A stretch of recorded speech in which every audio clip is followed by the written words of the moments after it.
हम लोग पहुंच गए धनोल्टी। बाकी ये कैंप्स और बना दिए, यहाँ पे 4-5 कैंप और बना दिए। लास्ट टाइम जब मैं आया था कैंप नहीं बने हुए थे। और चाचा जी कैसा लगा? जाटा ज्यादा लगा बिना प्लानिंग के आने के बाद तो वैसे ही और ज्यादा लग रहा देखा भगाना नहीं इन चाचू को ज्यादा, इन चाचू की एज ज्यादा हो चुकी है। अब जा रहे थे वैसे जैकेट वगैरह लेने, पर देखो कितनी प्यारी चीज मिली है ना चाचा जी, प्यारा व्यू आ रहा है ना।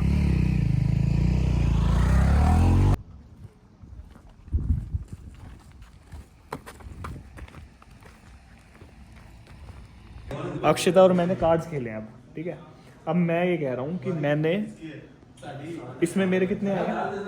17 पेयर करके 17 आए हैं। पेयर का होकर 17 होते हैं, इसके 16। अब इसकी काउंटिंग गलत हो रखी है ना। अभी मैं दिखा देता हूँ, लो कैमरा पर, क्योंकि उसके बाद चाचा जीत जाएंगे, ठीक है ना।